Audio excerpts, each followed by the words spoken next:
वसुंधरा राजे सिंधिया की फोटो भाजपा के जो पोस्टर बैनर थे उनमें से हटा दी गई। वसुंधरा राजे सिंधिया भी भाजपा की ओर से राजस्थान में पिछले 20 सालों से एक बड़े चेहरे के रूप में उभर चुकी है। वसुंधरा की जो भूमिका होगी वो कहीं न कहीं बड़ी होगी। जब तक वसुंधरा राजे को नेतृत्व नहीं सौंपा जाएगा, जब तक वसुंधरा राजे को राजस्थान में आगे नहीं किया जाएगा, बिना वसुंधरा राजे की भाजपा में मैं शामिल नहीं हो सकता हूँ। मैं वसुंधरा राजे को नेता मेरी देखना चाहता हूँ। पूर्व मुख्यमंत्री वसुंधरा राजे के साथ में भी एक लंबी बैठक की, मैराथन बैठक की। और देवी सिंह भाटी, आपको याद होगा, वही नेता हैं जो वसुंधरा के कट्टर समर्थक माने जाते हैं। यानी कि कमल के निशान पर चुनाव लड़ा जाएगा, प्रधानमंत्री नरेंद्र मोदी के नाम पर चुनाव लड़ा जाएगा। दोस्तों, rules of 29 official YouTube channel पर आपका स्वागत, अभिनंदन, आभार। दोस्तों, आपसे एक प्यार भरा निवेदन है कि वीडियो में दी गई जानकारी से अगर आप सहमत हैं, आपको अच्छी लग रही हैं, तो वीडियो को लाइक करें। अगर आप हमारे चैनल पर पहली बार आए हैं और अगर आपने अब तक चैनल सब्सक्राइब नहीं किया है तो प्लीज़ चैनल को सब्सक्राइब करें। दोस्तों, आज हम बात करेंगे राजस्थान विधानसभा चुनाव के संदर्भ में भारतीय जनता पार्टी और वसुंधरा राजे सिंधिया के बारे में। आखिर क्यों वसुंधरा राजे सिंधिया भारतीय जनता पार्टी के लिए अहम है, जरूरी है। चुनाव की अब तक घोषणा राजस्थान में हुई नहीं है, लेकिन जो चुनावी हलचल हैं सूबे में वो लगातार बढ़ती जा रही हैं, लगातार तेज होती जा रही हैं। चाहे कांग्रेस पार्टी की बात करें, चाहे बीजेपी की बात करें या राष्ट्रीय लोकतांत्रिक पार्टी की बात करें। भारतीय जनता पार्टी के राष्ट्रीय अध्यक्ष जेपी नड्डा और केंद्रीय गृह मंत्री अमित शाह ने लगातार जयपुर में 2 दिन अपने कार्यकर्ताओं की, अपने नेताओं की नब्ज टंटोली। उन्होंने लगातार 2 दिन कैंप किया। अमित शाह और नड्डा ने कोर कमेटी जो है भाजपा की, उसकी बैठक ली और जिस प्रकार से राजस्थान में गुटबाजी निकल करके सामने आ रही है, इस गुटबाजी पर दोनों ही बड़े नेताओं ने ऐतराज जताया। शाह और नड्डा ने बैठक में यह भी स्पष्ट कर दिया कि भारतीय जनता पार्टी राजस्थान के चुनाव में बगैर सेनापति के चुनाव मैदान में उतरेगी, कोई भी मुख्यमंत्री का चेहरा डिक्लेयर नहीं करेगी। यानी कि कमल के निशान पर चुनाव लड़ा जाएगा, प्रधानमंत्री नरेंद्र मोदी के नाम पर चुनाव लड़ा जाएगा। कोर कमेटी की मीटिंग के बाद दोनों बड़े नेताओं ने पूर्व मुख्यमंत्री वसुंधरा राजे के साथ में भी एक लंबी बैठक की, मैराथन बैठक की। अगर हम दूसरी तरफ बात करें तो 7 बार के विधायक, बीकानेर संभाग में बड़े नेता के तौर पर पहचान रखने वाले पूर्व मंत्री देवी सिंह भाटी का बीजेपी में आगमन हुआ है। वो पुनः उनकी घर वापसी हुई है बीजेपी में।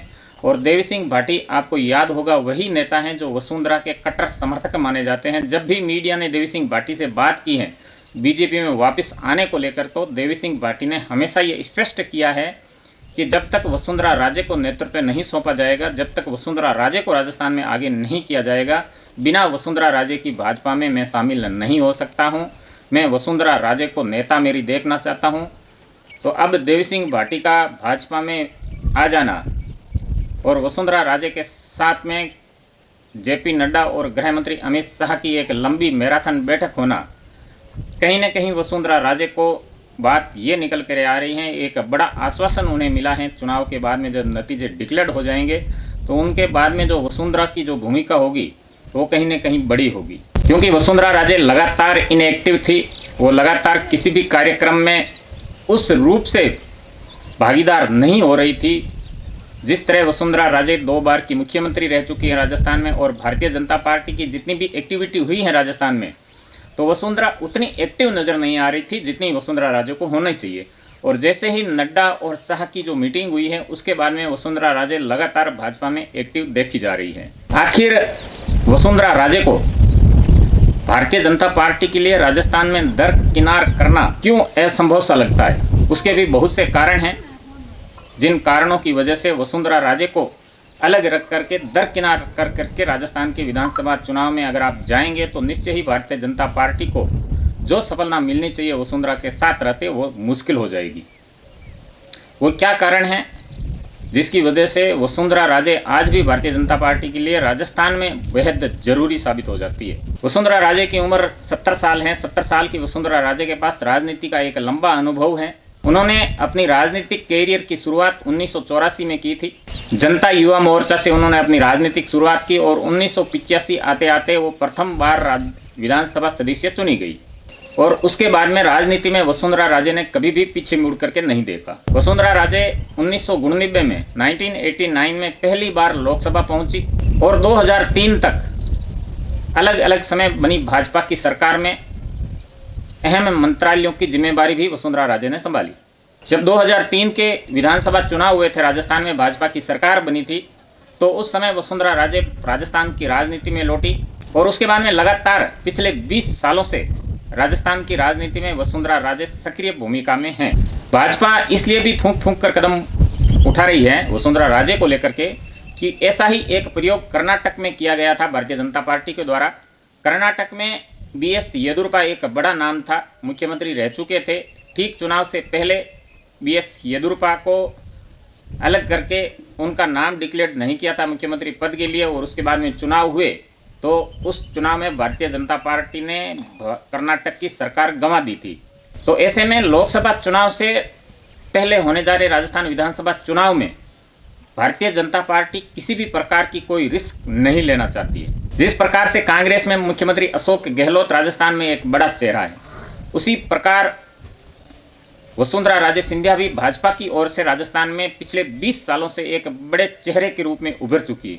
राजस्थान की सत्ता पिछले 20 सालों से इन दो चेहरों के इर्द गिर्द घूमती हुई हम सब ने देखी है। भारतीय जनता पार्टी के जो मुख्यमंत्री पद के संभावित उम्मीदवार हैं, एक सी वोटर का सर्वे निकल करके आया था। उन्होंने सर्वे कराया था कि भारतीय जनता पार्टी की अगर सरकार बनती है तो मुख्यमंत्री पद के लिए जो सबसे बड़ा नाम है, सबसे बड़ी चॉइस है राजस्थान की जनता की, वो कौन है।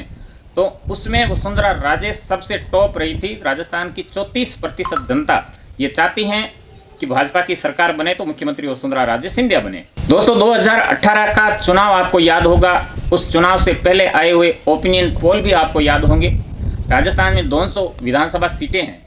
जब ओपिनियन पोल आए थे, तमाम जो ये न्यूज एजेंसियां सर्वे करती हैं, तो उसमें यह दर्शाया गया था कि भारतीय जनता पार्टी राजस्थान में सबसे बड़ी हार की ओर जा रही है। यानी उस समय राजस्थान भाजपा को जो सीटें दिखाई गई थी वो बहुत कम थी। लेकिन आपको बता दें कि उस समय सीएम कैंडिडेट के तौर पर वसुंधरा राजे चेहरा सिंधिया का नाम आगे किया हुआ था, और जब चुनाव के नतीजे सामने आए तो 200 में 73 सीटें वसुंधरा राजे राजस्थान में लेकर के आ गई थी। वसुंधरा राजे की संगठन और कार्यकर्ताओं में एक बड़ी पकड़ है, गहरी पकड़ है। तमाम तरह के नेताओं में, चाहे वो छोटे कद के नेता हो चाहे बड़े कद के नेता हो, उसमें वसुंधरा राजे हमेशा एक अपनी पकड़ बना करके रखती है। वसुंधरा राजे की इमेज राजस्थान की जनता की निगाहों से देखे तो एक जमीनी नेता की रही है। वसुंधरा राजे सिंधिया भाजपा कार्यकर्ताओं के बीच में काफी लोकप्रिय रही है। लंबे समय से राजस्थान की सियासत में सक्रिय वसुंधरा राजे सिंधिया की अपने संगठन पर एक मजबूत पकड़ मानी जाती है। जब 2018 चुनाव के नतीजे आए और उन चुनाव के नतीजे आने के बाद में वसुंधरा राजे सिंधिया की जो पकड़ है वो संगठन में कहीं न कहीं कमजोर होती हुई दिखाई दी। कहीं न कहीं केंद्रीय नेतृत्व ने वसुंधरा राजे की जो चॉइस थी, उनकी जो पसंद थी, उनको कहीं न कहीं दरकिनार किया, जिसके परिणाम स्वरूप सतीश पूनिया को भारतीय जनता पार्टी का राजस्थान इकाई का अध्यक्ष नियुक्त किया गया। और जब सतीश पूनिया अध्यक्ष बने तो राजस्थान में जो धड़ेबाजी हैं, जो गुटबाजी हैं भाजपा में, वो एकदम स्पष्ट तौर से निकल करके जनता के सामने आने लगी।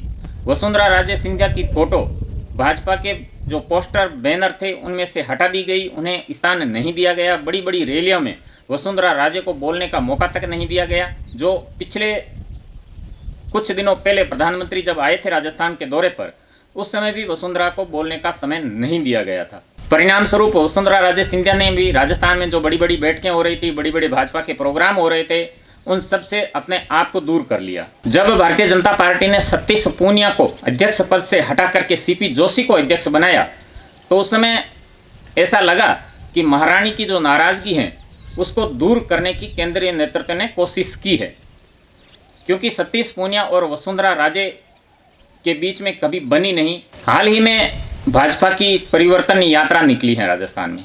इस परिवर्तन यात्रा में भी वसुंधरा राजे सिंधिया ने अपने आप को दूर रखा, जिसके परिणाम स्वरूप बहुत सी ऐसी जगह थी जो भाजपा के गढ़ के रूप में जानी जाती थी, वहां भी ये परिवर्तन यात्रा भीड़ खांच पाने में असमर्थ हुई। और इस पर नाराजगी जेपी नड्डा और अमित शाह दोनों जता चुके हैं। वसुंधरा राजे की सबसे बड़ी खासियत है कि वो महिला नेता है।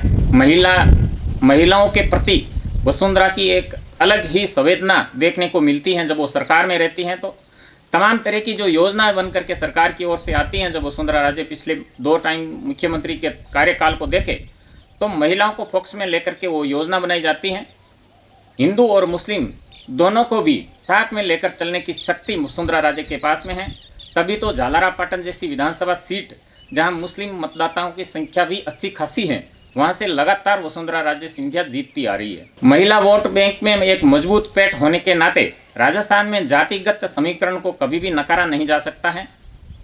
इसलिए वसुंधरा राजे सिंधिया की राजस्थान की तमाम वो बड़ी जातियां जो वोट बैंक समझी जाती हैं, जो चुनाव को प्रभावित करती हैं अपने वोटों से, उन सब जातियों के बीच में वसुंधरा राजे सिंधिया की एक अच्छी पकड़ मानी जाती है। चाहे वो राजपूत समाज हो जिसकी वसुंधरा राजे अपने आप को बेटी कहती है, चाहे वो जाट समाज हो जिसकी वसुंधरा राजे अपने आप को बहू कहती है, गुर्जर समाज हो जिसको समधन के रूप में वसुंधरा राजे संबोधित करती हैं, चाहे आदिवासी बेल्ट हो, यानी वो तमाम क्षेत्र में वसुंधरा राजे की एक अच्छी पकड़ मानी जाती रही है। वसुंधरा राजे के पास में 20 साल का एक लंबा राजनीतिक अनुभव राजस्थान का उनके पास में है।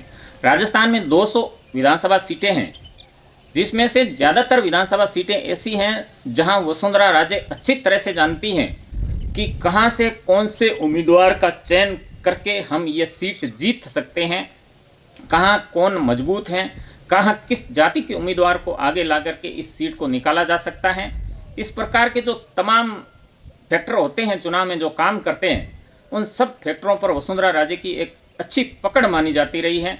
किस जाति का किस सीट पर कितना समीकरण है, क्योंकि वसुंधरा राजे का एक लंबा अनुभव राजस्थान की राजनीति में रहा है, जिसका कहीं ना कहीं फायदा भाजपा को मिलता है। वसुंधरा राजे अच्छी तरह से जानती हैं कि कौन सा समीकरण किस समय कहाँ काम करेगा।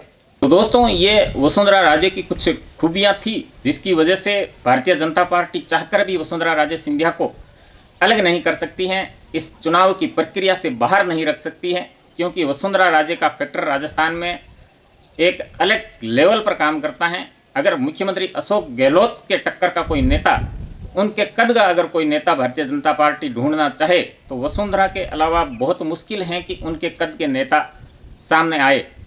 निश्चय ही वसुंधरा राजे के समय के पुराने नेता रहे होंगे, राजेंद्र राठौड़ होंगे, वो भी एक पुराने नेता के तौर पर पहचान रखते हैं। लेकिन जिस तरह से जो सीएम कैंडिडेट मीडिया में जिनके नाम चल रहे हैं, चाहे अर्जुन राम मेघवाल का नाम चल रहा हो, सीपी जोशी का नाम चल रहा हो, चाहे गजेंद्र सिंह शेखावत का नाम चल रहा हो, तो इस प्रकार के जो सतीश पूनिया का नाम चल रहा हो, जो लगभग असंभव लगता है, तो इस प्रकार के जो नेताओं के नाम चलते हैं, वसुंधरा राजे सिंधिया को किनारे कर करके इन नेताओं के नाम पर चुनाव लड़ना, इन नेताओं को आगे ले आना कहीं न कहीं केंद्रीय नेतृत्व के लिए एक असहज वाली स्थिति पैदा कर देगी। क्योंकि वसुंधरा राजे कहा यह भी जाता है कि 20 साल का जो समय होता है वो बहुत लंबा समय होता है। यह भी कहा जाता है कि वसुंधरा राजे सिंधिया राजस्थान के हर एक गांव में से कहीं न कहीं किसी न किसी व्यक्ति को नाम से, चेहरे से पहचानती है। तो ये जो काबिलियत है वसुंधरा के पास ही है, बाकी किसी भारतीय जनता पार्टी के राजस्थान इकाई के नेताओं के पास में नहीं है। जिस प्रकार से लिस्ट डिले हो रही है, टाइम आगे लगातार बढ़ाया जा रहा है कि लोग इंतज़ार कर रहे हैं, नेता लोग भी इंतज़ार कर रहे हैं कब दावेदारों की लिस्ट निकल करके आए, कब उम्मीदवारों की लिस्ट निकल करके आए। कहीं न कहीं भारतीय जनता पार्टी के पास में मजबूत उम्मीदवारों की लिस्ट होती भी होगी तो वसुंधरा को दरकिनार करके वो लिस्ट बाहर आ पानी बहुत मुश्किल हो जाएगी। तो दोस्तों, चुनाव की जो अधिसूचना की घोषणा है वो कभी भी हो सकती है, कभी भी राजस्थान में आचार संहिता लग सकती है, और आचार संहिता लगने के बाद में जो राजनीति का असली खेल है वो जनता के सामने आएगा। और लगभग आचार संहिता लगने के कुछ दिनों बाद में भी पूरी तरह से जो राजस्थान के राजनीति का माहौल है वो बिल्कुल साफ हो जाएगा। लोगों को ये लगने लग जाएगा कि ऊँट किस करवट बैठने वाला है। दोस्तों, आपने अपना कीमती समय दिया, उसके लिए बहुत बहुत आभार। अपना व अपनों का साथ बनाए रखिएगा। धन्यवाद।